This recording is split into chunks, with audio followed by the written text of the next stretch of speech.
Hi friends, welcome to Aranji kitchen. இன்றைக்கி நம்ம வீடியோவில் நல்ல மொறுமொறுப்பான தட்டை எப்படி சூப்பராக பண்ணுறது அப்படின்னு தான் பார்க்க போகிறோம்.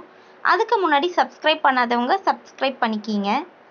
இப்போ தட்டை பண்ணுறதுக்கு நான் ஃபஸ்ட்டு அரைக்க வேண்டியதை அரைச்சி எடுத்துக்கிறேன். அதாவது 3 பல் பூண்டு, அதுக்கப்புறம் 1 ஸ்பூன் அளவுக்கு ஜீரகம். நீங்கள் காரத்துக்கு மிளகாய் தூளும் சேர்த்துக்கலாம், மிளகாயும் சேர்த்துக்கலாம். நான் மிளகாய் 2 வரமிளகாய் சேர்த்துக்க போகிறேன். இந்த ரெண்டு மிளகாயே ரொம்ப காரமாக இருக்கும், அதனால நான் 2 மிளகாய் சேர்த்துக்கிறேன். உங்களுக்கு நார்மலாக காரம் இல்லாத நார்மலான மிளகாய் அப்படின்னா ஒரு 4 மிளகாய் கூட சேர்த்துக்கலாம். அதை நல்லா இந்த மாதிரி திரியாக அரைச்சி எடுத்து வச்சுட்டு, இப்போ அரிசி மாவு, அதாவது இடியாப்ப மாவு எடுத்திருக்கேன். நான் கடையில் வாங்கினதை. நீங்கள் எந்த மாவு வேணாலும் பச்சரிசி மாவு யூஸ் பண்ணிக்கலாம். அதுக்கு 1 ஸ்பூன் அளவுக்கு நான் உப்பு போட்டுக்கிறேன்.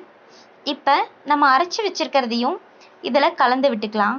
ரொம்ப பேஸ்ட் மாதிரி அரைச்சிங்க அப்படின்னா இதெல்லாம் தெரியாது தட்டையில். அதனால் இந்த மாதிரி திரியாக அரைச்சிங்க அப்படின்னா தான் இதெல்லாம் தனித்தனியாக தெரிஞ்சு அது ஒரு அழகாக தெரியும். பாருங்கள், சூப்பராக நம்ம அதையும் கலந்தாச்சு. இப்போ ஒரு கை கடலைப்பருப்பு எடுத்துக்கோங்க. உங்களுக்கு கடலைப்பருப்பு நிறைய வேணும் அப்படின்னா இன்னும் கூட நிறைய சேர்த்துக்கலாம். நான் ஒரு கை அளவுக்கு போதும்னு சொல்லி எடுத்திருக்கேன்.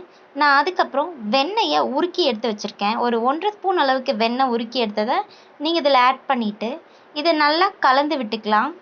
பாருங்கள், இந்த உப்பு வெண்ணெய் இதெல்லாமே நல்லா கலந்து விடுங்க. எல்லா பக்கமும் பிடிச்சு வரணும். இதை நீங்கள் எந்த பக்குவத்தில் பிசையணும் அப்படின்னா, சப்பாத்தி மாவு எப்படி பிசைவீங்களோ அந்த மாதிரி பிசைஞ்சால் போதும். நல்லா தண்ணி ஊற்றி கொஞ்சம் கொஞ்சமாக தண்ணி ஊற்றி, ரொம்ப தண்ணி சேர்த்துறாதீங்க. கொஞ்சம் கொஞ்சமாக தண்ணி ஊற்றி சேர்த்து சப்பாத்தி மாவு பிசைகிற பக்குவத்தில் பிணைஞ்சா போதும். பாருங்கள், ரொம்பலாம் ரிஸ்க்கு கிடையாது. ஒரு 2 மினிட்ஸில் நம்ம பிசைஞ்சு எடுத்துடலாம். இதை 3 உருண்டைகளாக தனித்தனியாக ஸ்ப்ளிட் பண்ணி பிரித்து எடுத்து வச்சுக்கோங்க. இப்போ இதை நீங்கள் சின்ன சின்ன உருண்டையாக பிடிச்சி தட்டி எடுத்தாலும் சரி, ஒரே உருண்டையை பெருசாக சப்பாத்தி மாவு வச்சு தேய்ச்சி தட்டி எடுத்தாலும் சரி. இப்போ நான் ஒரு கவர் எடுத்திருக்கேன். அதில் நல்லா எண்ணெய் தடவிக்கலாம், 1 ஸ்பூன் அளவுக்கு, ஒட்டாமல் இருக்கிறதுக்காக. இப்போ அந்த உருண்டையை நல்லா சப்பாத்திக்கு மாவு தேய்க்கிற மாதிரி தேய்ச்சிங்க. இதோட கன்சிஸ்டன்சி எப்படி இருக்கணும் அப்படின்னா, ஒரு கடலைப்பருப்பு எவ்வளோ தின்னாக இருக்கோ அந்த அளவுக்கு நல்லா கொஞ்சம் தின்னாக இருக்கணும். கடலைப்பருப்பு சைஸ்க்கு நம்ம திக்னஸ் இருக்கணும். நீங்கள் இதை எப்படி வேணாலும் இது பண்ணிக்கலாம். சின்ன சின்ன உருண்டையாக பிடிச்சி கூட இந்த மாதிரி தட்டி எடுத்து அழகாக ஷேப் பண்ணி ஒரு மூடி வச்சு அமைக்கி ஷேப்பாக தட்டை ஷேப்பில் எடுத்து வச்சுக்கலாம். இப்போ நம்ம இதை பொரிச்சு எடுத்துக்கலாம். இந்த தட்டையை பாருங்கள், நல்லா எண்ணெய் காஞ்சதும் ஒரு 90% காஞ்சா போதும் எண்ணெய். இதை நம்ம சிம்லேயே வச்சு தான் நல்லா பொரிச்சு எடுக்கணும். ஏன்னா சீக்கிரமாக இது வேகணும்ல. ஏன்னா கடலைப்பருப்பு அளவுக்கு திக்னஸ் இருக்கும். அதனால நம்ம ரொம்ப ஃபுல்லாக வச்சோம் அப்படின்னா கருகிரும், மேலே மட்டும் கருகிரும், உள்ளே வெந்திருக்காது.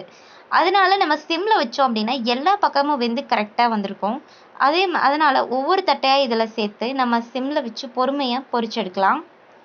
பாருங்கள், கொஞ்சம் வெந்ததுக்கப்புறம் ஒவ்வொரு சைடாக திருப்பி விட்டு பொரிச்செடுங்க. இந்த மாதிரி நீங்கள் ஸ்நாக்ஸ் பண்ணிங்க அப்படின்னா குழந்தைங்களுக்கு ரொம்ப பிடிக்கும். பாருங்கள், நல்லா எல்லோயிஷ் ஆனதுமே நம்ம எடுத்துட்டோம் அப்படின்னா செம்ம டேஸ்ட்டாக கிறிஸ்பியாக வந்துடும். பாருங்கள், இதே மாதிரி நம்ம மீதமுள்ள தட்டைகளையும் இதே மாதிரி நம்ம பொரிச்சு எடுத்துக்கலாம். ஈவினிங் டைம் ஸ்நாக்ஸுக்கு நீங்கள் இந்த மாதிரி குழந்தைங்களுக்கு பண்ணி கொடுத்தீங்க அப்படின்னா குழந்தைங்க ரொம்பவே விரும்பி சாப்பிடுவாங்க. ஸ்கூல் விட்டு வர குழந்தைங்களுக்கு இந்த மாதிரி நீங்கள் செஞ்சு கொடுங்க, ரொம்ப சந்தோஷப்படுவாங்க குழந்தைங்க. நீங்கள் ட்ரை பண்ணி பாருங்கள். உங்களுக்கு பிடிச்சிருந்துச்சு அப்படின்னா கமெண்டில் சொல்லுங்கள். சப்ஸ்கிரைப் பண்ணாதவங்க அப்படியே சப்ஸ்கிரைப் பண்ணிக்கிங்க. அப்படியே பெல் ஐக்கானையும் போட்டு வச்சுக்கோங்க. அப்போ தான் நாங்கள் போடுற வீடியோஸ் எல்லாம் நோட்டிஃபிகேஷன் உங்களுக்கு வந்துக்கிட்டே இருக்கும். தொடர்ந்து இந்த வீடியோவில் நாங்கள் வீடியோஸ் அப்ளை பண்ணிக்கிட்டே தான் இருப்போம் இந்த சேனலில். ஸோ மறக்காமல் நீங்கள் பாருங்கள், எங்களுக்கும் சப்போர்ட் பண்ணுங்கள். Thank you friends. பாருங்கள், நம்ம எல்லா தட்டைகளையும் பொரிச்சு எடுத்துக்கிட்டு இருக்கோம். இப்போ சூப்பரான தட்டை செம்மையாக ரெடி ஆயிடுச்சு. பாருங்கள், தட்டை சூப்பராக ரெடி ஆயிடுச்சு. இதை நீங்கள் 1 மாதம் வரைக்கும் கூட ஸ்டோர் பண்ணி வச்சுக்கலாம். சூப்பராக தட்டை ரெடி ஆயிடுச்சு. தேங்க்யூ.